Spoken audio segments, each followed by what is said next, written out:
제43장 비니키우스는 로마를 둘러싼 성벽이 가까워지면서 그래도 로마까지 오는 여정이 시내 중심부를 뚫고 들어가는 것보다는 훨씬 수월했다는 것을 알게 되었다. 아피아 가도는 군중으로 혼잡을 이루어 통과하기가 매우 어려웠다. 길 양쪽에 있는 집과 밭, 묘지와 정원, 신전은 전부 피난처가 되어 있었다. 아피아 문 근처에 있는 마르스 신전에는 잠자리를 차지하기 위해 시민들이 문을 부수고 들어가는 사태가 발생하고 묘지에서는 비석 근처를 서로 차지하려다가 유혈극이 벌어지기도 했다. 우스트리누움에서 목격한 혼란 정도는 로마시의 성벽 아래에서 벌어지고 있는 참사에 비하면 사소한 일에 불과했다. 지금은 법의 위력도 권력도 가족 간의 혈연관계도 신분의 귀천도 모두 사라져버렸다. 노예들이 시민들을 몽둥이로 두들겨 패는 장면도 눈에 띄었다. 시장에서 훔친 술을 마시고 취한 금투사들이 무리지어 고래고래 고함을 지르면서 광장이나 이곳저곳을 날뛰고 돌아다니며 사람들을 함부로 짓밟고 괴롭히고 약탈하며 행패를 부렸다. 노예시장에 막 끌려온 수많은 야만인들은 팔리기 전에 모두 도망쳤다. 로마의 화재와 파멸은 그들에게는 노예 제도의 종말을 의미하기도 했고 복수를 위한 좋은 기회이기도 했다.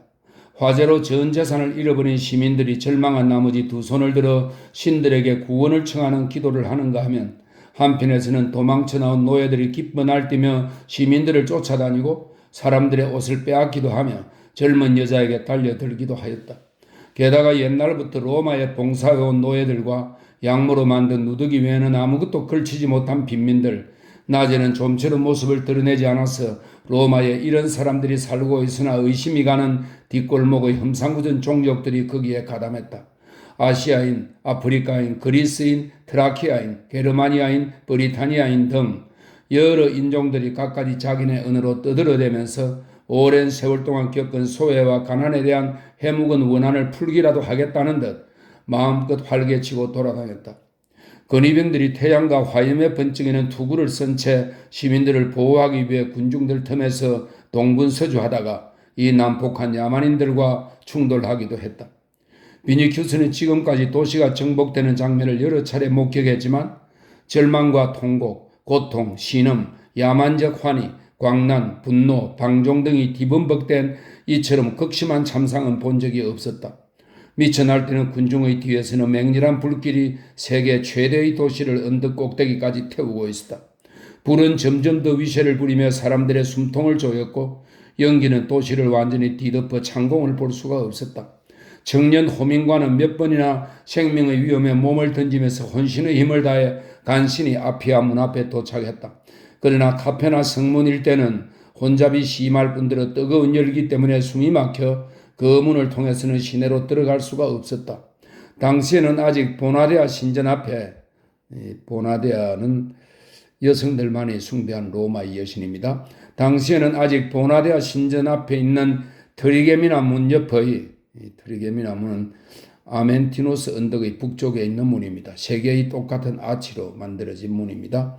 트리게미나 문 옆의 다리가 놓여 있지 않았기 때문에 티베리스 강을 건너려면 수프리키우스 다리를 통과해야만 했다.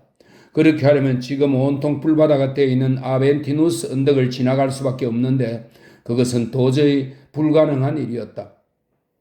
비니키우스는 일단 우스트리눔으로 되돌아가서 아피아 가도를 벗어나 도시의 아래쪽 하류로 돌아가는 것이 좋겠다고 판단했다.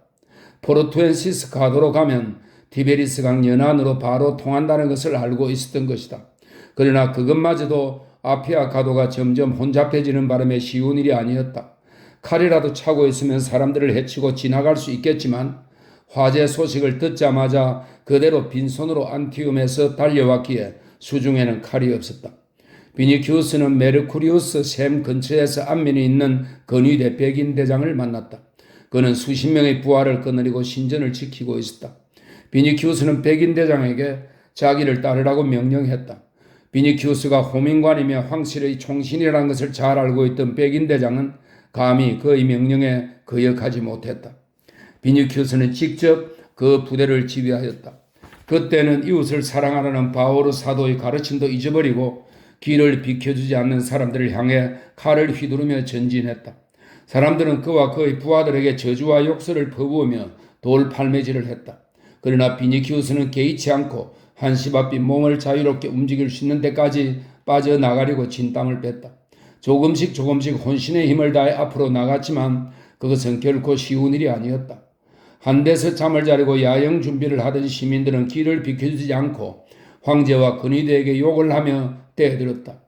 위협과 반항의 기세를 보이는 무리들도 있었다. 그때 비니키우스의 귀에 불을 지른 범인이 네로라며 비난하는 사람들의 아우성이 들려왔다.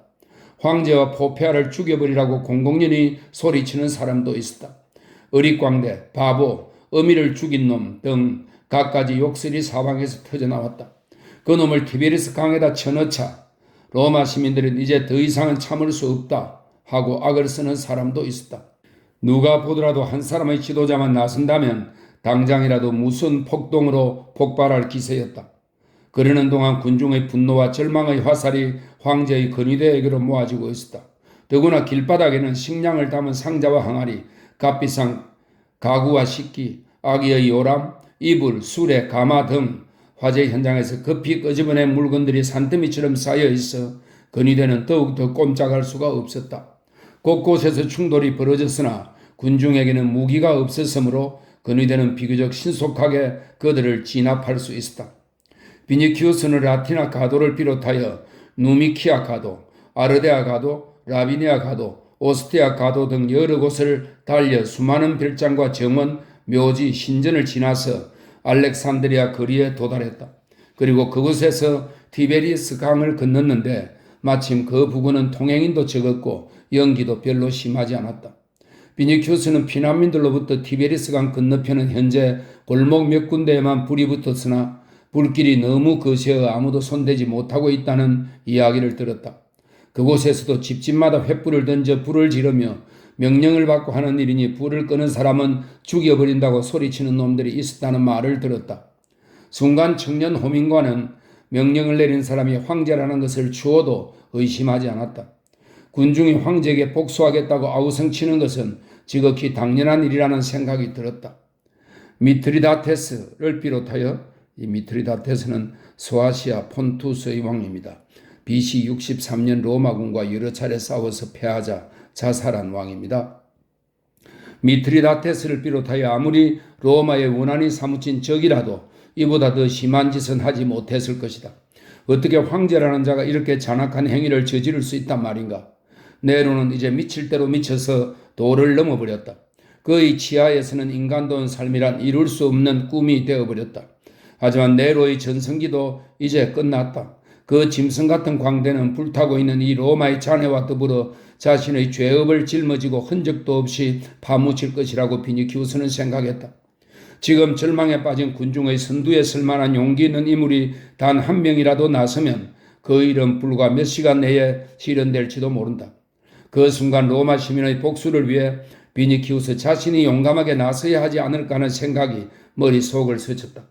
자기가 그 역할을 하면 어떨까? 비니키우스 가문은 최근까지 대대로 집정관을 배출한 명문으로 온 로마에서 그 이름을 모르는 사람이 없었다. 시민들이 필요로 하는 것은 바로 그런 명성을 지닌 지도자일 것이다. 언젠가 수도 경찰청장인 페다니우스 제쿤두스의 노예 400명에게 사형 선고가 내려졌을 때에도 폭동이나 반란이 일어날 뻔했다.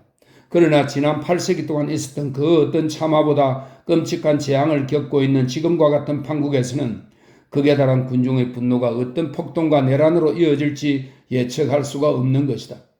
지금 로마 시민에게 무기를 들고 일어서라고 선동하는 자는 틀림없이 네로를 굴복시키고 황제의 자줏빛 토가를 입게 되리라. 나라고 왜 그런 일을 할 수 없단 말인가? 나는 황제의 조신들 가운데 누구보다 강하고 용기 있으며 또 젊다.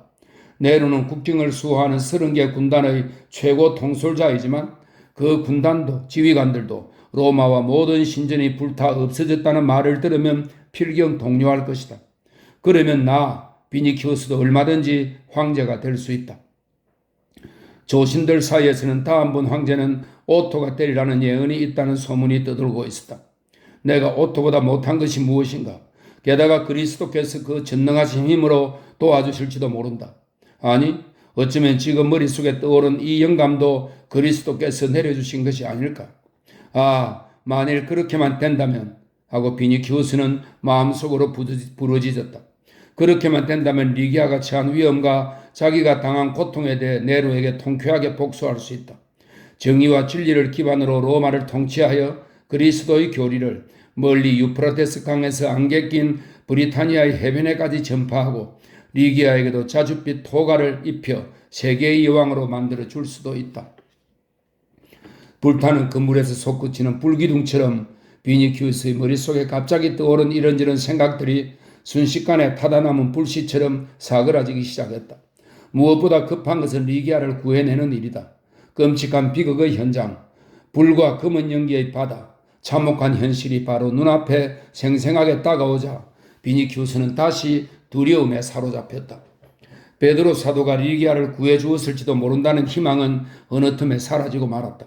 그는 티베리스 강 건너편으로 바로 이어지는 포르투엔시스 가도에 도착할 때까지 완전히 절망에 빠져 있다가 문에 가까이 이르렀어야 간신히 마음을 다잡았다. 거기서 그는 피난민들에게서 들은 대로 몇 군데 골목을 제외하고는 불길이 아직 속속들이 다 번지지는 않았다는 것을 확인할 수 있었다. 티베리스강 건너편은 도심보다는 양호한 편이었지만 그래도 연기가 자욱했고 거리에는 점점 더 많은 피난민들이 몰려 나오고 있었다. 다른 곳보다 시간적인 여유가 있었기에 모두들 하나라도 더 많은 짐을 가져가려고 커다란 짐 보따리들을 들고 있어서 앞으로 나아가는 것이 더욱 힘들었다. 포르투엔시스 가도조차도 곳곳에 피난민과 짐으로 가득 차 있었고 나우마키아 아우구스타 근처에는 이것은 초대 황제 아우구스투스가 만든 큰 연못으로 모의 해전을 벌인 곳이라고 합니다. 나우마키아 아우구스타 근처에는 자질구레한 물품들이 산더미처럼 쌓여 있었다. 비좁은 골목길에는 짙은 연기가 들어차 있어 접근조차 할 수 없었다. 수많은 사람들이 그곳에서 떼지어 빠져나오고 있었다. 비니키우스는 도처에서 무서운 장면을 목격했다. 서로 반대 방향에서 밀려온 두 갈래 인파가 골목 안에서 충돌하여 서로 치고받고 짓밟고 밀치며 사투를 벌이고 있었다. 극심한 혼란 속에서 가족들이 뿔뿔이 흩어지는가 하면 잃어버린 자식을 애타게 부르는 어머니들도 있었다. 이곳이 이 정도인데 불길에 더 가까운 곳은 어떨까 생각하니 비니키우스는 소름이 끼쳤다. 무서운 비명과 난장판 속에서는 누구에게 무엇을 물어볼 수도 없었고 다른 사람들이 하는 소리를 알아들을 수도 없었다. 이 따끔 강 건너편에서 검은 연기가 소용돌이 치며 몰려와 스스로 그 무게를 견디지 못하고 땅 위를 기어가듯 스치면서 마치 밤의 장막처럼 집과 사람, 그 밖의 모든 것들을 뒤덮었다. 순간 거센 불길과 함께 바람이 불어와 연기를 흩뿌려 놓았다. 그 바람에 비니키우스는 리누스의 집 쪽으로 빠지는 새길로 접어들기 위해 온갖 고생을 감수해야만 했다. 7월 한낮의 폭염에다 화재 지역에서부터 밀려드는 뜨거운 열기가 더해져 견딜 수가 없을 지경이었다. 게다가 연기 때문에 눈이 쓰라리고 숨이 막혔다. 불길이 강을 건너오지 못할 것으로 속단하며 집에 버티고 있던 사람들도 결국에는 집을 떠날 수밖에 없게 되어 인파는 더욱 불어났다. 비니키우스를 따라오던 건의대원들은 점차 뒤처지기 시작했다. 혼잡 속에서 누군가가 망치로 비니키우스의 말을 내리쳤다. 말은 피가 줄줄 흐르는 목을 쳐들고 앞발을 들어올리며 제멋대로 날뛰었다. 비니키우스가 입고 있는 값비싼 튜닉을 보고 사람들은 그가 지체 높은 궁정의 조신이라는 것을 알아차리고 네로와 방화범들을 죽여라 하고 악을 쓰댔다. 매우 위험한 순간이었다. 수백 명의 사람들이 비니키우스를 향해 손을 뻗친 것이다. 그러자 놀란 말이 군중을 마구 짓밟으며 달리기 시작했다. 그때 또다시 시커먼 연기가 밀려와 거리를 뒤엎었다. 비니키우스는 더 이상 말을 모는 것이 불가능하다고 판단하고 말에서 내려 뛰기 시작했다. 이따금 벽에 몸을 기대어 피난민의 인파가 지나가는 것을 기다리기도 했지만 될 수 있는 한 서둘렀다. 문득 자기가 지금 헛고생을 하고 있는 것이 아닐까 하는 의구심이 솟아났다. 리기아는 이미 로마에 없을지도 모른다. 도움을 받아 다른 곳으로 피신했을 수도 있다. 이런 북새통 속에서 리기아를 찾는 것은 바닷가에 떨어진 바늘을 찾는 것보다 더 어려울 것이다. 그러나 비니키우스는 목숨을 걸고서라도 리누스의 집까지는 가보고야 말겠다고 결심했다. 자욱한 연기 속에서 간간히 걸음을 멈추고 눈을 비비면서 앞으로 나아갔다. 급기야 그는 튜닉 자락을 찢어 코와 입을 가리고 달리기 시작했다. 강가에 다가가자 열기는 한층 더 심했다. 그는 대경기장 근처에서 화재가 처음 발생했다는 것을 알고 있었으므로 불길이 그곳에서 가까운 곳에 있는 보아리움 광장이나 벨라브룸 쪽에서 밀려오고 있다고 생각했다. 그러나 열기가 점점 더 심해져 도저히 숨을 쉴 수가 없었다. 비니키우스가 마지막으로 목격한 사람은 목발을 짚고 피난을 가는 노인이었다. 캐스티우스 다리 근처에는 가지 마시오. 섬 전체가 불길에 휩싸여 있으니까 하고 소리를 질렀다. 사실 더 이상 헤매고 다닐 여유가 없었다. 리누스의 집은 유대인 거리를 향해 구부러진 길목 어귀에 있었다. 청년 호민과는 구름처럼 피어오르는 연기 속에서 여기저기 불길이 치솟는 것을 보았다. 섬뿐 아니라 티베리스 연안도 리기아가 살고 있는 골목의 반대쪽 끝도 불에 훨훨 타고 있었다. 비니키우스는 리누스의 집이 정원 가운데 있다는 것을 생각해냈다. 그 정원과 티베리스 강 사이에는 거리 넓지 않지만 공터가 있었다. 그러자 다소 안심이 되었다. 아마 불은 그 공터에서 멈추었을지도 모른다. 비니키우스는 이런 희망을 품고 죽을 힘을 다해 달려갔다. 바람이 불 때마다 열기와 연기뿐 아니라 불똥까지 날아와서 언제 그곳까지 불길이 옮겨 붙을지 모르는 위험한 상황이었다. 자칫하면 나중에 되돌아갈 길이 끊길 수도 있었다. 마침내 비니키우스는 연기의 장막을 통하여 리누스의 집 정원에 있는 사이프러스 나무를 볼 수 있었다. 공터의 건너편에 있는 집들은 잘 마른 장작더미가 타듯이 기승을 부렸으나 리누스의 조그만 집에는 아직 불이 붙지 않았다. 비니키우스는 감사의 눈길로 하늘을 쳐다보고는 뜨거운 화기에 온몸이 후끈거리는 것을 무릅쓰고 그 집을 향해 달려갔다. 그는 닫혀있는 문을 부수고 집 안으로 황급히 뛰어들어갔다. 정원에는 사람의 그림자도 없었고 집 안도 텅 비어 있었다. 아마 연기와 불길 때문에 다들 기절했을지도 몰라. 비니키우스는 허둥대었다. 리기야. 아무 대답이 없었다. 정적을 뚫고 멀리서 불덩이가 터져오르는 굉음만 들려올 뿐이었다. 리기야.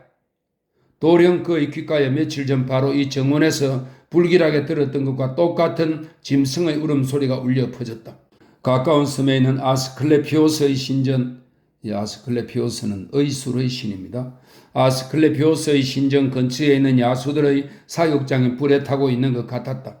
그 우리 안의 온갖 맹수들, 그 중에서도 특히 사자들이 급에 질려 울부짖기 시작한 것이다. 비니키우스는 몸서리를 쳤다. 벌써 두 번째 같은 일이 반복되고 있다.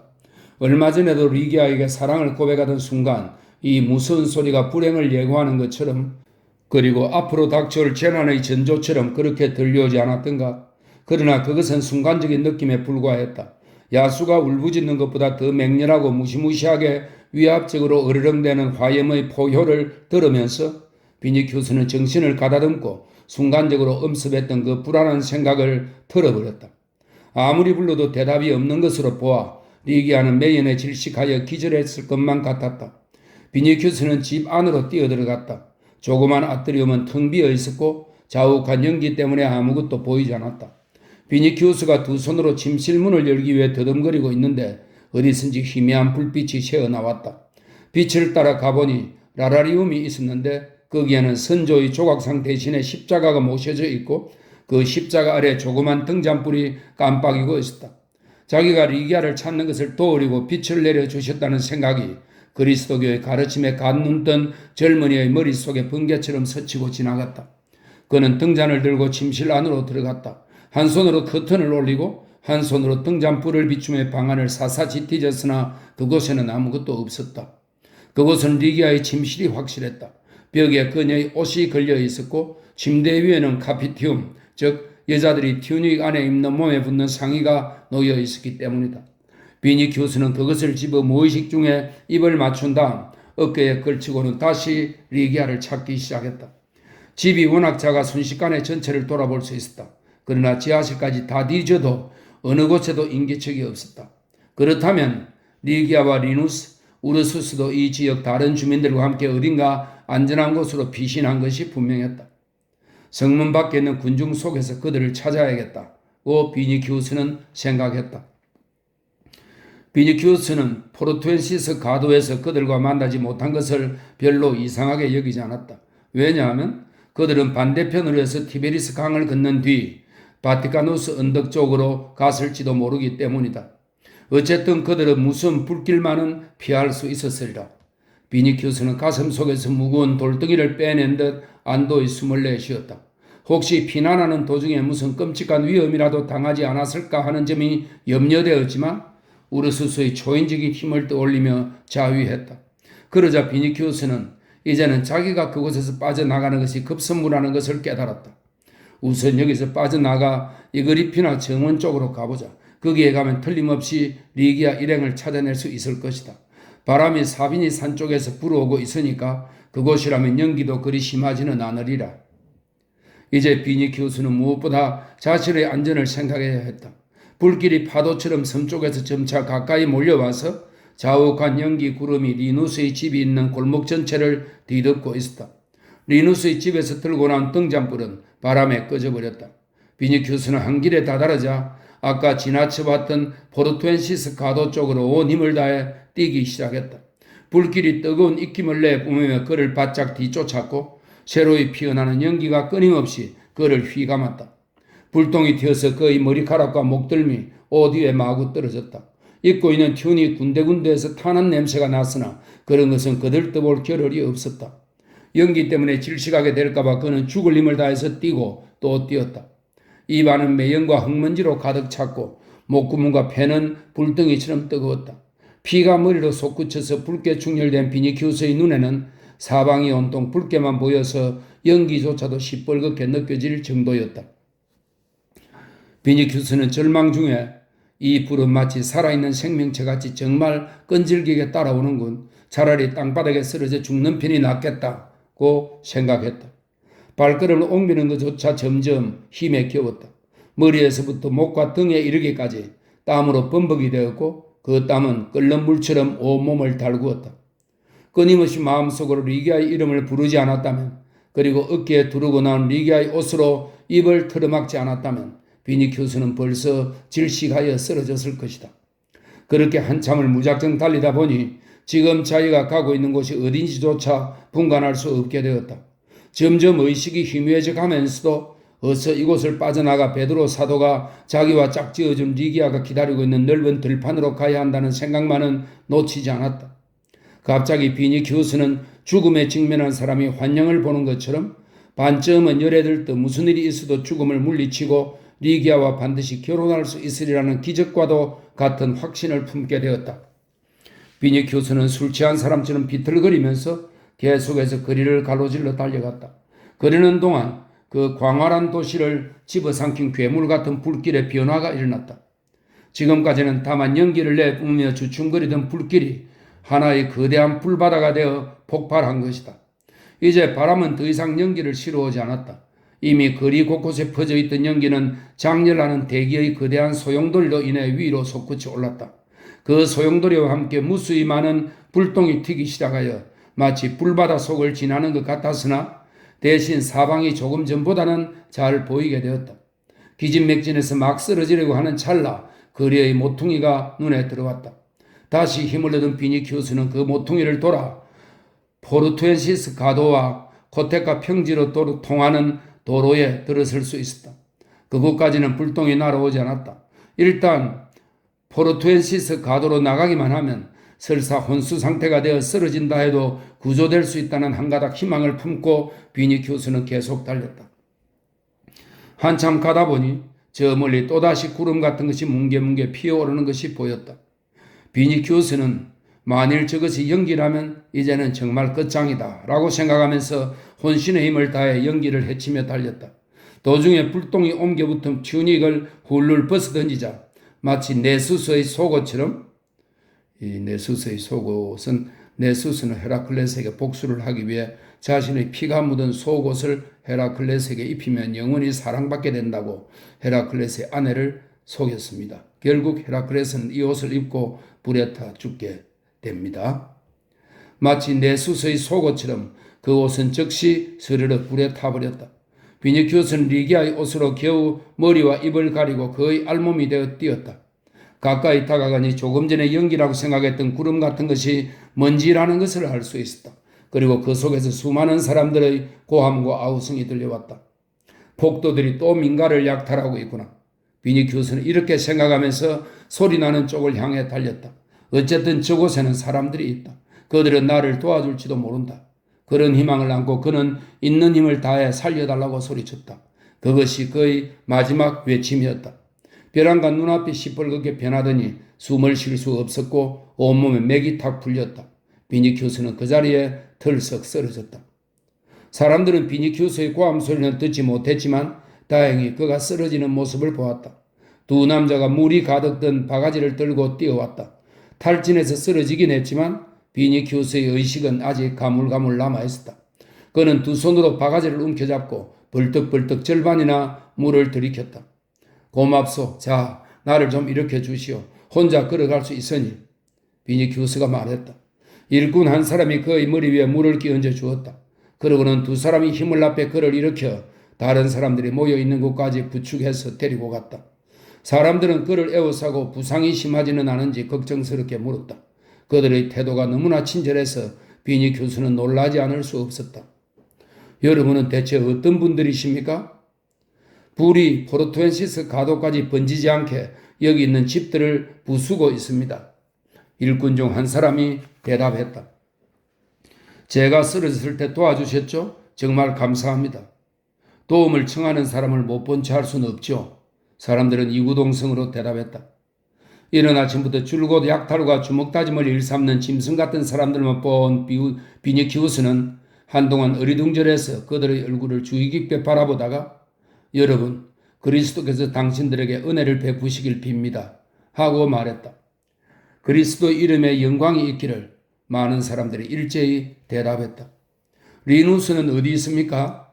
비니큐스가 물었다. 그러나 그는 더 이상은 물을 수도 대답을 들을 수도 없었다.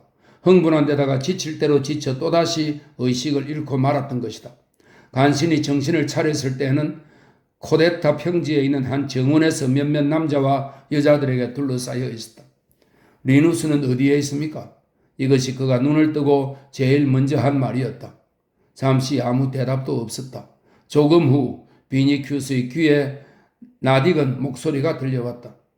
그분들은 노멘타나 문을 통해 오스트리아 눔으로 가셨습니다. 이틀 전에요. 안심하십시오. 페르시아의 왕이시여. 비니키우스는 자리에서 벌떡 일어나 앉았다. 눈앞에는 뜻밖의 킬로가 서 있었다.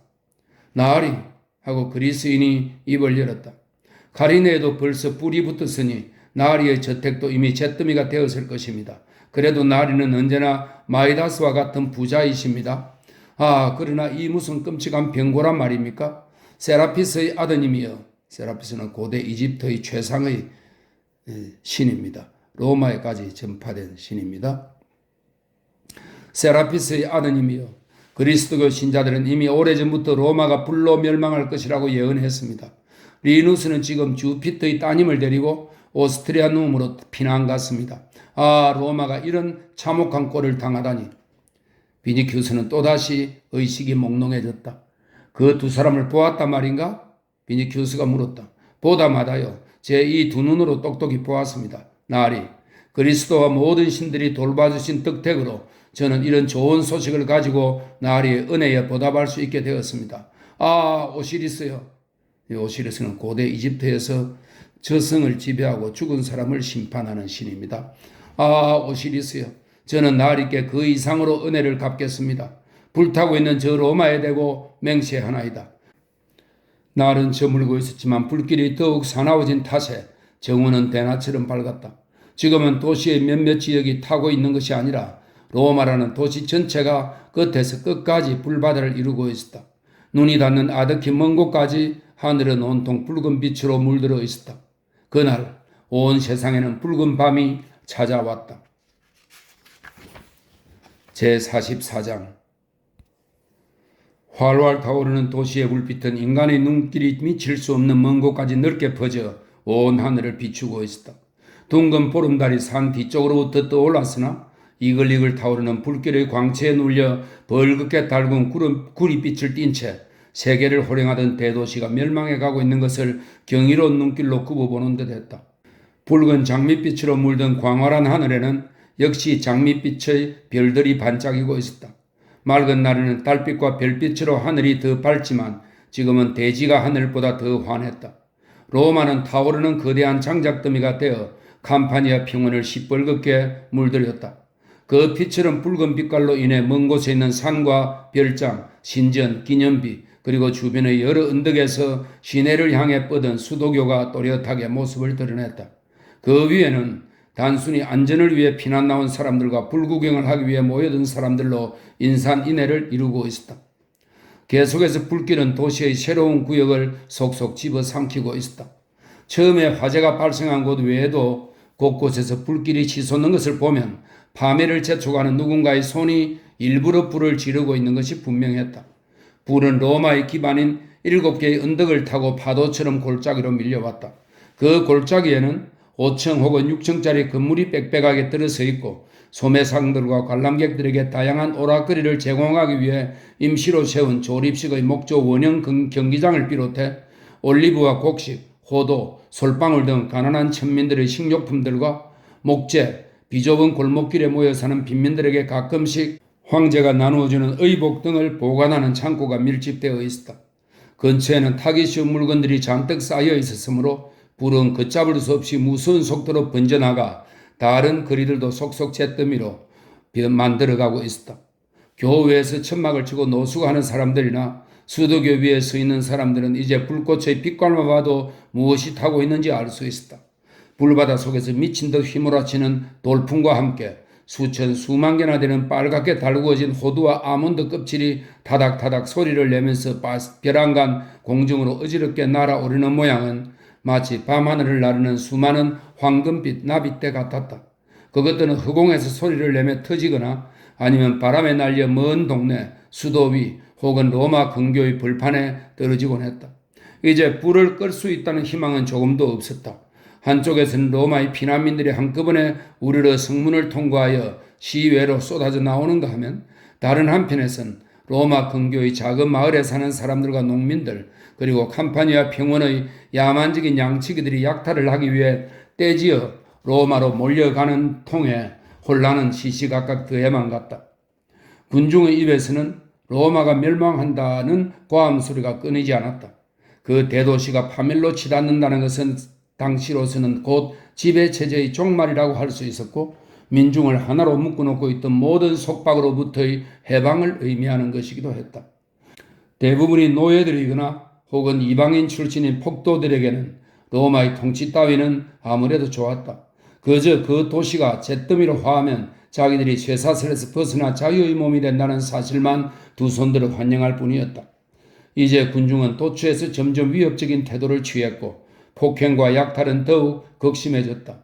지금은 모두 로마가 멸망해가는 과정에 정신을 빼앗기고 있지만 일단 도시가 잿더미로 변하고 나면 당장이라도 사륙이 벌어질 판국이었다.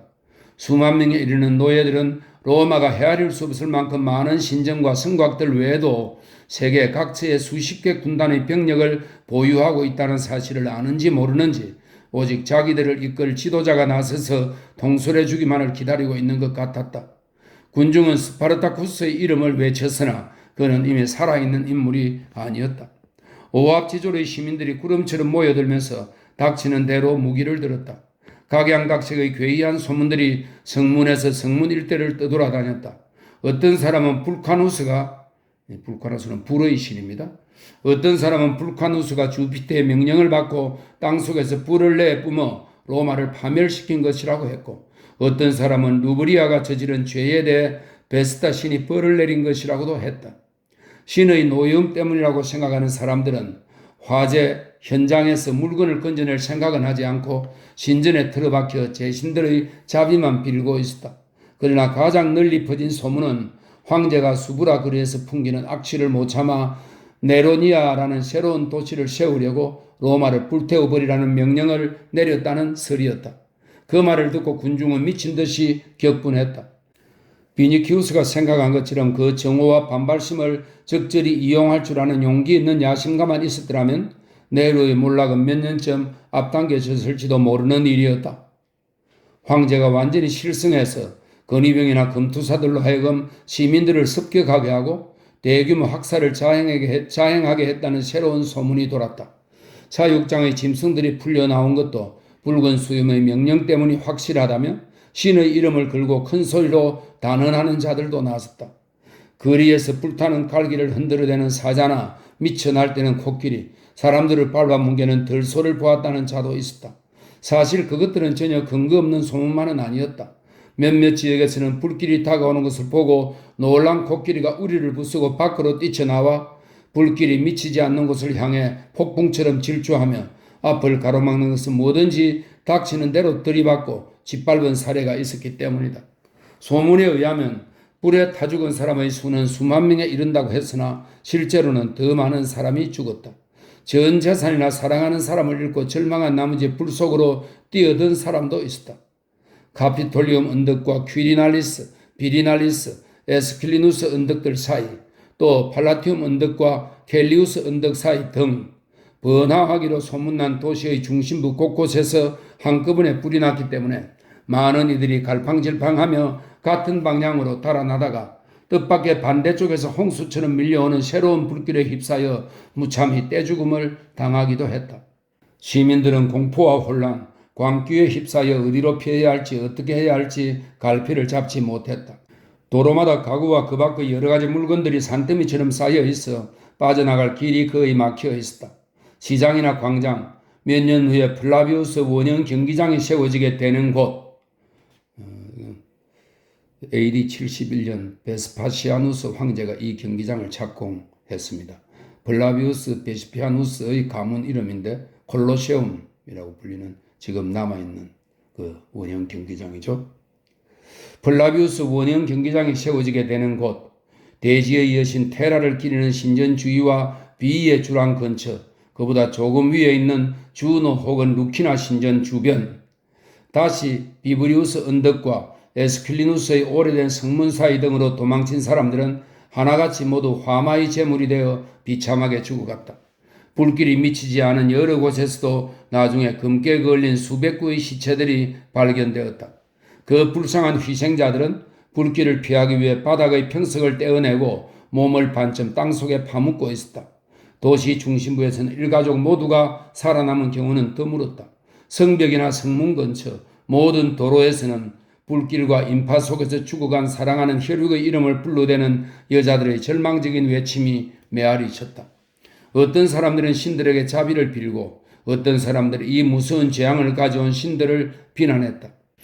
해방의 신 주피터의 신전을 향해 두 손을 높이 쳐들고 당신이 해방의 신이라면 제발 당신의 재단과 이 도시를 구해주십시오 하고 단언하는 노인들의 모습도 보였다. 시민들의 분노는 차츰 로마의 오래된 신들에게로 향하고 있었다. 그 오래된 신들이야말로 당연히 다른 신들보다 각별하게 이 도시를 지켜주어야 할 의무가 있다고 생각했기 때문이다. 하지만 결국 모든 신들이 무력하다는 것을 깨닫게 된 사람들은 신들을 비웃었다.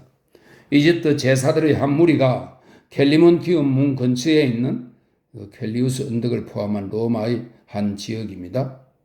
켈리몬티움 문 근처에 있는 신전에서 간신히 구해낸 이시스의 신상을 받들고 아시날리아 가도에 나타나자 군중은 그 행렬 속으로 쳐들어가서 이시스 신상을 실은 수레를 탈취하여 아피아 성문까지 끌고 가서 마르스 신전에 옮겨놓았다. 또한 자기들에게 저항한 제사들을 마구 폭행하는 일까지 벌어졌다. 곳곳에서 세라피스나 바알, 이 바알은 고대 셈족의 태양신이죠. 세라피스나 바알, 야훼의 이름을 부르는 소리가 들려왔다. 야훼의 신봉자들은 수브라 근처의 골목이나 티베리스강 건너에서 한꺼번에 몰려나와 성벽 아래 불판을 꽈음 소리와 울부짖음으로 가득 채웠다. 그들의 외침에서는 어딘지 모르게 개선식과 같은 승리의 자부심이 풍겨나왔다. 온 세상의 주를 찬양하는 유대 교도들의 합창에 동참하는 시민이 있는가 하면 그런 환호성에 붕괴하여 폭력으로 막으려는 사람도 있었다. 곳곳에 야훼를 따르는 유대교인들이 모여 남녀노소를 막론하고 기묘하면서도 엄숙한 노래들을 불렀다. 의미는 잘 알 수 없었지만 보라, 분노와 재앙의 날 심판관이 오신다 라는 구절이 되풀이되고 있었다. 밤을 지새운 사람들의 물결은 술렁이는 바다처럼 불타는 도시를 에워쌌다. 그러나 한탄도 비난도 성가도 아무 소용이 없었다. 이 재앙은 예정된 운명처럼 극복할 수도 용서받을 수도 없는 확고한 것으로 다가왔다. 폼페이우스 원형 경기장 주변에서는 전차 경기에 쓰이는 각종 마구들과 금투 시합에 필요한 삼배와 아마천 등을 쌓아놓은 창고가 불타기 시작했고 동시에 3배에 칠하는 송진을 담은 통들을 보관하는 곳에서도 불길이 지속되기 시작했다. 몇 시간 동안에 마르스 광장 뒤쪽 지역 전체가 황금빛 불꽃에 휩싸였다. 공포에 질려 얼이 빠진 군중은 잠시 동안 눈앞에 펼쳐지고 있는 불빛을 태양빛으로 착각하기도 했다. 세계가 멸망함에 따라 밤낮이 뒤바뀌어 버린 것이다. 얼마 후 그 일대에 시뻘건 핏빛의 어마어마한 불길이 일어나 다른 불꽃들을 완전히 제압했다. 지상의 불바다에서 거대한 불기둥이 하늘을 향해 분수처럼 솟아오르고 그것이 공중에서 흩어져 깃털처럼 퍼져나갔다. 바람이 불어와 그 불깃털이 황금빛 불티와 시로라기 같은 금빛 불꽃으로 바뀌어 멀리 캄파니아 상공을 지나 알바누스 산에까지 날아갔다. 밤은 점점 더 환해졌다. 이제는 대기 속에도 불빛뿐만 아니라 불길이 배어든 것 같았다. 티베리스 강은 불빛에 물들여 핏물이 흐르는 것처럼 보였다. 이 불행한 도시는 하나의 거대한 지옥으로 탈바꿈했다. 불길은 차츰 넓은 공간을 차지하며 사방으로 치닫고 있었다. 언덕을 기습하고 넓은 벌판과 계곡을 메우면서 날뛰고 아우성치며 천둥처럼 울부짖었다. 제45장 직무름을 하는 마크리누스가 비니키우스를 자기 집으로 데리고 갔다. 그는 비니키우스를 깨끗이 씻긴 다음 갈아입을 옷과 음식을 주었다. 완전히 원기를 회복한 청년 호민과는 한시라도 빨리 리누스를 만나러 가야겠다고 말했다. 그리스도교 신자인 마크리누스는 킬로가 이미 말한 대로 리누스가 선임 사제인 클레멘스와 함께 오스트리아 눔으로 갔으며 그곳에서 새로 입교한 많은 신자들에게 베드로 사도가 세례를 주기로 되어 있다는 소식을 전해주었다. 리누스가 이틀 전 가이우스라는 사람에게 자기의 집을 맡기고 어디론가 떠났다는 것은 이 지역 그리스도교 신자들 모두가 알고 있는 사실이었다. 그 말을 들은 비니키우스는 리기아도 우르스스도 그 집에 남지 않고 일행과 함께 오스트리아 눔으로 갔음에 틀림없다는 확신을 갖게 되었다. 그러자 그의 마음은 훨씬 가벼워졌다. 리누스는 연로했으므로 하루 만에 티베리스 강변에서 멀리 떨어진 노멘타나 문까지 갔다가 다시 강 건너까지 돌아오지는 못했으리라. 그렇다면 세례식이 거행될 때까지 며칠 동안은 성문 밖에 있는 그리스도교 신자의 집에 거처할 것이고 리기아와 우르스스도 그와 함께 있는 것이 틀림없었다. 불은 에스킬리누스 언덕 건너편의 경사진곳까지 미치지 않았으니 그들은 분명 화재를 피할 수 있었을 것이다. 비니키우스는 이 모든 일이 그리스도의 특별한 배려라고 생각했다. 그리스도의 각별한 보살핌을 실감하면서 그의 가슴은 예전에 경험하지 못한 뜨거운 사랑으로 벅차올랐다. 그는 자신의 남은 생애를 다 바쳐 이 은총에 보답하리라고 맹세했다. 그러기 위해서라도 서둘러 오스트리아 눔에 가야만 했다. 그곳에 가면 리기아는 물론이고 리누스나 베드로 사도도 만날 수 있다. 비니키우스는 그들을 데리고 어딘가 먼 곳으로 가령 시칠리아에 있는 그의 별장으로 가고 싶었다. 로마는 지금 불타고 있다. 며칠 후에는 잿더미만 남게 될 것이다. 재난과 폭도들 틈에서 살아야 할 이유가 무엇인가? 시칠리아에 있는 영지에 가면 충직한 노예들의 시중을 받으며 전원의 정적을 만끽하고 그리스도의 품 안에서 베드로 사도의 축복을 받으며 평화롭게 살아갈 수 있다. 그러려면 무엇보다 먼저 그들을 찾아야 한다. 하지만 그게 어디 쉬운 일이란 말인가? 비니키우스는 아피아 가도에서 티베리스 연안까지 오는 동안 부딪혔던 여러 가지 난관과 포르투엔시스 가도로 돌아오느라고 긴 시간을 허비한 것을 떠올렸다. 그래서 이번에는 반대 방향으로 돌아가기로 했다. 개선 가도로 나가면 강을 따라 에밀리아누스 다리에 이르게 된다. 거기서부터 핑키우스 언덕을 넘어서 마르스 광장을 따라가면 폼페이우스, 루쿨루스, 살루스티우스의 세 정원을 통과하여 노멘타나 가도로 빠질 수 있다. 그것이 가장 빠른 지름길이다. 그러나 마크리누스나 킬로는 반대했다. 아직 불이 거기까지는 번지지 않았지만 그쪽의 시장이나 거리가 모두 인파와 집들로 가득 차서 움직이기가 힘들 것이라는 이유에서였다. 킬로는 바티카누스의 평지를 지나 플라미니아 문 쪽으로 가서 거기서 강을 건너 성벽의 바깥쪽에 있는 아킬레스 정원의 뒤쪽으로 해서 살라리아 문으로 가는 게 낫다고 권했다. 비니키우스는 잠시 망설이다가 킬로의 의견에 따르기로 했다. 마크리누스는 집을 지키기 위해 함께 갈 수 없었으나 노새 2마리를 빌려주었다. 한 마리는 나중에 리기아를 찾았을 때 그녀를 태우라는 뜻에서였다. 노예도 한 명 데려가라고 했으나 비니큐스는 도중에 근위병을 만나면 얼마든지 데려갈 수 있으므로 정중하게 사양했다. 비니큐스는 즉시 킬로와 함께 출발하여 야니쿨렌시스 지역을 지나 게선 가도에 이르렀다. 거기도 역시 공터에는 피난민들의 천막들이 늘어서 있었으나 대부분의 주민들이 벌써 포르투엔시스 가도를 따라 바다 쪽으로 피난을 떠난 뒤이었으므로 그곳을 통과하기는 힘들지 않았다.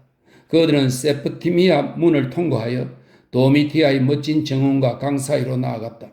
정원의 거대한 사이프러스 나무들은 불빛을 받아 노을에 물든 듯 붉어스름하게 보였다. 갈수록 길은 한적해졌다. 가끔 떼지어 시내로 몰려드는 농민들 외에는 앞길을 막는 것은 없었다. 비니큐스는 가능한 한 빠르게 노새를 몰았다. 길로도 뒤처지지 않고 비니큐스의 뒤를 바짝 따라오면서 중얼거렸다. 불길이 뒤쪽에 있기 때문에 등이 뜨겁군. 한밤중에 이 길이 이처럼 밝은 것은 처음 있는 일이야. 오 제우스여, 부디 소나기를 내리셔서 이 무서운 불을 꺼주시옵소서. 그렇게 해주시지 않으면 당신이 로마를 사랑하신다는 것은 다 거짓이라고 여기겠습니다. 인간의 힘으로는 도저히 이 불을 끌 수가 없습니다. 그리스를 포함하여 온 세계가 그 앞에 머리를 조아리던 위대한 로마도 이제 끝장입니다. 지금은 무서운 불길을 제일 먼저 목격한 이 그리스인이 그 불에 콩을 구워 먹을 수도 있게 되었습니다. 이렇게 될 줄 누가 알았겠습니까? 앞으로 로마도 없어질 것이고 로마의 귀족들도 사라질 것입니다. 누구나 그 폐허를 밟고 돌아다닐 수 있고 입김으로 불면서 마음대로 그 죄를 날려버릴 수도 있을 것입니다. 아 신들이여, 세계를 정복한 이 대도시의 잔재를 아무렇지도 않게 날려버릴 수 있다니. 그리스인도 그 어떤 야만인들도 그런 짓은 감히 꿈도 꾸지 못했습니다. 죄가 산더미처럼 쌓여 있으니 누구든지 원하면 그 죄를 훌훌 풀어버릴 수 있습니다. 양치기가 목장에서 피어올린 모닥불이나 대도시의 화재나 남는 것은 다 같은 잿더미가 아닙니까? 어차피 바람이 불면 날아가 버릴 운명일 테니 말입니다. 필로는 때때로 뒤돌아서서 불바다를 바라보았다. 그는 심술궂은 표정을 감추지 못하고 들떠 있었다. 그는 또 혼자 말을 했다. 망한다 망해. 로마가 이 지상에서 사라지는 것이다. 세계는 이제 어디에다 곡식과 올리브, 돈 주머니를 보낼 것인가? 이제 누가 백성들로부터 돈과 눈물을 착취할 것인가? 대리석은 불에 타지 않지만 머지않아 불길 속에서 부스러질 것이다. 가피툴리움도 팔라티움 궁전도 다 무너져 폐허가 되고 말 것이다. 아 제우스여, 로마가 양치기라면 다른 나라의 국민들은 양들과 마찬가지였습니다. 양치기는 배가 고플 때 어린 양을 죽여 그 고기를 먹고 가죽은 신들의 아버지이신 당신께 바쳤습니다. 아 구름을 휘몰아치는 신이시여, 이제는 누가 양을 죽여 당신께 가죽을 바치겠습니까? 누구의 손에 양치기의 채찍을 넘겨주실 작정이십니까? 아 아버지여, 마치 당신이 번갯불로 점화하신 것처럼 로마는 불타고 있습니다. 어서 가자. 거기서 뭘 꾸물거리고 있느냐? 비니키우스가 고함을 질렀다. 나으리, 저는 주피터의 신성한 도시인 로마의 운명을 생각하며 울고 있었습니다. 한동안 두 사람은 불꽃이 튀는 소리와 새의 날개짓에 귀를 기울이며 잠자코 노새를 몰았다. 감파니아의 별장이나 작은 마을을 보금자리로 삼고 있는 수많은 비둘기와 그 근처 해안이나 산에서 날아온 온갖 들새들이 맹렬하게 타오르는 불길의 광채를 햇빛으로 착각했는지 무리지어 불을 향해 날아들고 있었다. 침묵을 깬 것은 비니키우스였다. 불이 처음 났을 때 너는 어디에 있었느냐? 나으리, 그때 저는 대경기장 근처에 가게를 가지고 있는 제 친구 에우리키우스를 찾아가는 길이었습니다. 그리스도의 가르침을 묵상하며 걷고 있는데 갑자기 여기저기서 불이야 하고 외치는 소리가 들려왔습니다. 많은 사람들이 불을 끄기 위해서 또는 호기심에 끌려 경기장 주위에 모여들었습니다. 경기장은 온통 불길에 휩싸였고 빠른 속도로 다른 곳으로 번지기 시작했으므로 주민들은 무엇보다 자신의 안전을 먼저 생각하지 않으면 안 되었습니다. 집집마다 횃불을 던져 넣는 놈들을 보았나? 보다마다요. 아네아스의 자손이시여, 저는 그놈들이 사람들을 해치고 지나가기 위해 함부로 칼을 휘두르는 것도 보았습니다. 선량한 시민들을 마구 죽이고 길바닥에 널브러진 사람의 오장육부를 사정없이 짓밟는 것도 보았습니다. 아, 만일 나으리께서 그 꼴을 보셨더라면 야만족이 로마를 정복하여 사륙을 자행하는 것으로 생각하셨을 것입니다. 모두가 세상의 종말이 왔다고 소리쳤습니다. 어떤 사람은 아예 망년자실에서 피신하는 것도 잊은 채 불길이 코앞에 다가올 때까지 우두커니 서 있었습니다. 미쳐서 날뛰는 자도 있었고 절망한 나머지 울부짖는 사람도 있었습니다. 그러나 저는 기뻐 날뛰는 무리들도 보았습니다. 아무튼 나리, 세상에는 귀족 나리들께서 일으켜 놓으신 관대한 통치에 대한 고마움도 그리고 민중이 가진 것을 모두 빼앗아 나리들의 소유로 만드는 것이 지당하다고 인정하는 저 정정당당한 법률에 대한 고마움도 모르는 배은망덕한 놈들이 많이 있습니다. 그런 인간들은 신의 뜻을 모르고 있는 것입니다. 비니 교수는 자신의 현안 문제에 깊숙이 빠져 있어 킬로의 말 속에 담긴 빈정거림을 알아채지 못했다. 사륙과 칼부림이 난무하는 이 끔찍한 아비규환 속에 혹시 리기아가 있을지도 모른다고 생각하니 전율을 금할 수 없었던 것이다. 그래서 지금까지 여러 차례 확인했음에도 불구하고 다시 한번 킬로에게 물었다. 그래, 너는 정말로 그들을 오스트리아눔에서 보았단 말이냐? 틀림없이 보았습니다. 비너스의 아드님이시여 리기아 공주도 그 마음씨 좋은 리기인도 믿음이 깊은 리누스도 사도 베드로도 모두 보았습니다. 화재가 나기 전에 말인가? 네, 불이 나기 전입니다. 미트라여. 이 미트라는 페르시아의 태양신입니다. 비니 교수는 문득 킬로가 또 거짓말을 하는 게 아닐까 하는 의심이 솟구쳤다. 그래서 그는 노새를 멈추어 세우고 그 늙은 그리스인을 무서운 눈으로 노려보았다. 너는 거기서 뭘 했지? 이 질문에 킬로는 당황했다. 다른 많은 이들과 마찬가지로 그도 로마의 멸망과 더불어 로마의 지배도 다 끝났다고 믿고 있었는데 막상 지금 비니키우스와 단둘이 얼굴을 맞대고 있자니 겁이 났다. 킬로는 전에 이 젊은 군인이 자기에게 그리스도 교인들 특히 리누스와 리기아의 동정을 살피지 말라고 엄명한 것을 기억해냈다. 나으리, 킬로가 말했다. 나으리께서는 왜 제가 그분들을 사랑한다는 것을 믿어주시지 않습니까? 저는 그분들을 사랑하고 있습니다. 이제 저도 반쯤은 그리스도교 신자가 되었기에 오스트리아 눔에 갔던 것입니다. 일찍이 피로는 BC 3세기 그리스의 회의론자, 이거 철학자입니다. 일찍이 피로는 덕이란 철학보다 숭상할 만한 가치가 있는 것이라고 가르쳤습니다. 그래서 저는 그 덕이 많은 분들을 점점 더 존경하게 되었습니다. 게다가 나으리께서도 아시다시피 저는 가난하기 짝이 없습니다. 나으리께서 안티움에 계신 동안에 굶주림에 못 이겨 오스트리아눔 벽에 기대어 앉아 책을 펴놓고 오가는 사람들의 적선을 기다리곤 했습니다. 그리스도교 신자들은 자신들도 가난하면서 다른 로마 시민들이 주는 것을 모두 합한 것보다 더 많은 도움을 베풀어 주기 때문입니다. 듣고 보니 그럴듯해서 비니키우스는 얼굴 표정을 누그러뜨리며 말했다. 그런데도 너는 지금 리누스가 어디 있는지도 모른단 말이냐? 나으리께서는 전에 제가 호기심이 많다고 엄중한 벌을 내리시지 않았습니까? 그리스인이 대답했다. 비니키우스는 입을 다물었다. 두 사람은 말없이 계속 앞으로 나아갔다. 나으리, 잠시 후 킬로가 말을 걸었다. 제가 아니었으면 나으리께서는 그 아가씨를 찾지 못하셨을 것입니다. 만일 제가 다시 그 아가씨를 찾아드리면 설마 이 가난뱅이 철학자를 모른 척 하시지는 않겠죠?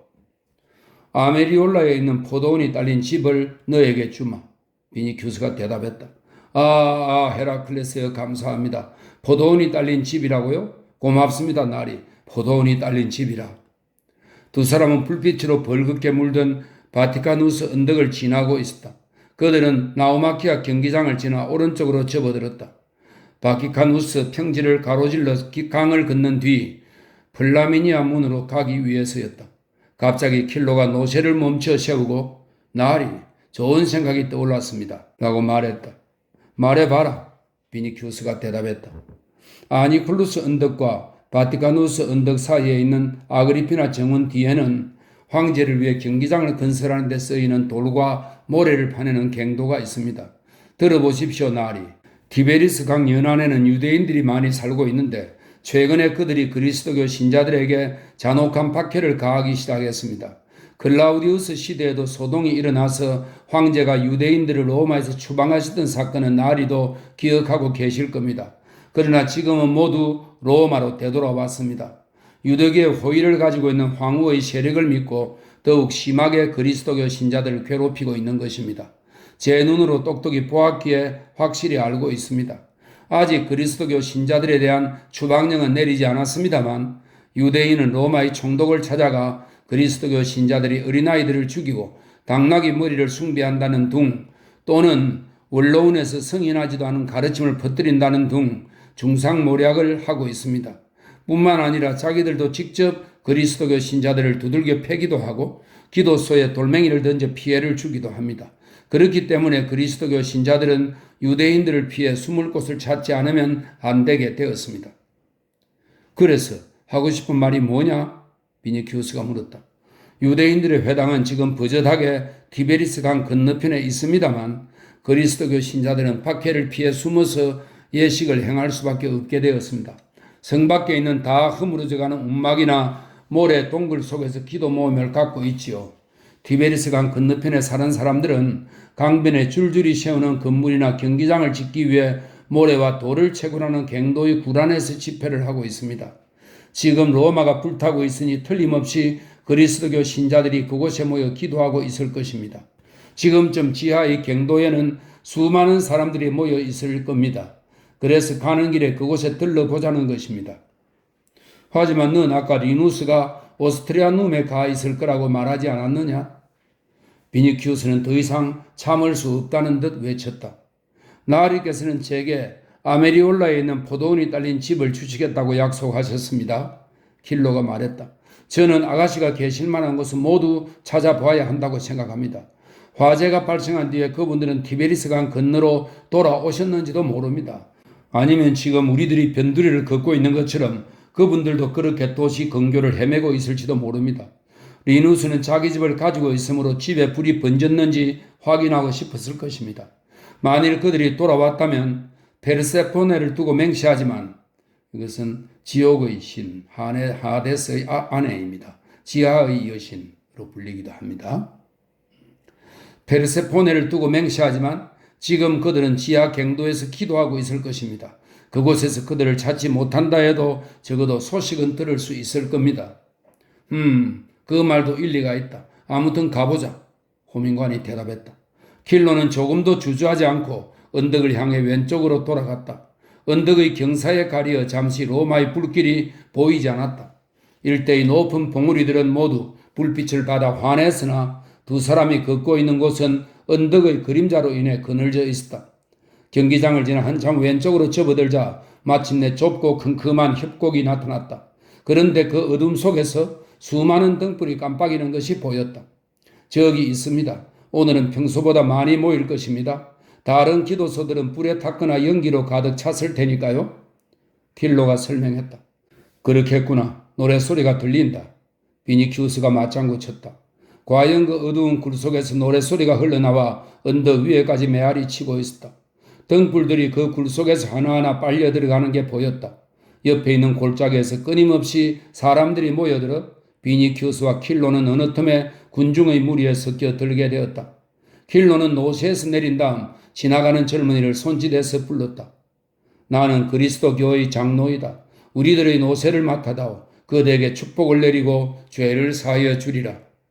킬로는 대답은 듣지도 않고 젊은이에게 고삐를 건네준 뒤 비니키우스와 함께 이동하는 군중 틈으로 재빨리 들어갔다. 등불의 희미한 빛에 의지하여 좁고 캄캄한 갱도를 한참 내려가니 마침내 넓적한 동굴이 나타났다. 최근까지 돌을 파냈는지 아직도 사방을 둘러싼 벽에는 울퉁불퉁한 흔적들이 생생하게 남아있었다. 그곳은 지금까지 걸어온 좁은 갱도보다는 훨씬 환했다. 등불 외에도 촛불과 횃불로 밝혀져 있어 사람들이 무릎 꿇고 두 손을 높이 쳐들고 있는 광경이 잘 보였다.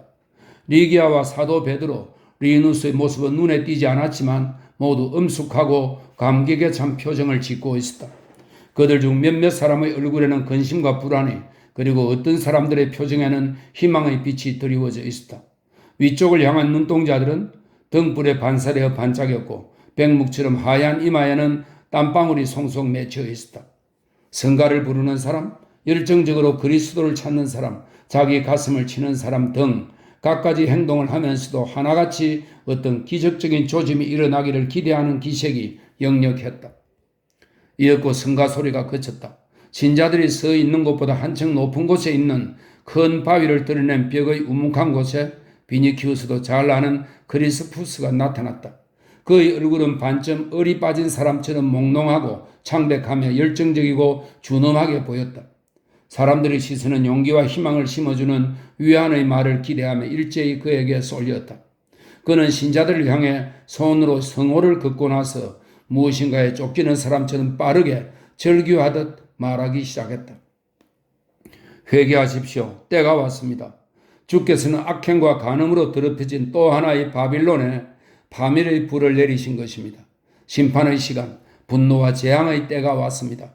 주님께서 재림을 약속하셨으니 여러분은 머지않아 그분을 뵐 수 있을 것입니다. 그러나 그리스도께서는 여러분을 죄에서 해방시키기 위해 피를 흘리신 하나님의 어린 양으로서가 아니라 죄인과 믿지 않는 자들을 깊은 구렁 속에 빠뜨리심으로써 자신이 세우신 정의를 실현하시는 심판관으로 오시는 것입니다. 아, 가엾은 세상, 불쌍한 죄인들이여. 그들은 죄를 지었으니 자비가 허락되지 않을 것입니다. 아, 그리스도여, 당신이 보입니다. 별들은 이미 소나기처럼 땅에 떨어졌고 태양은 빛을 잃었습니다.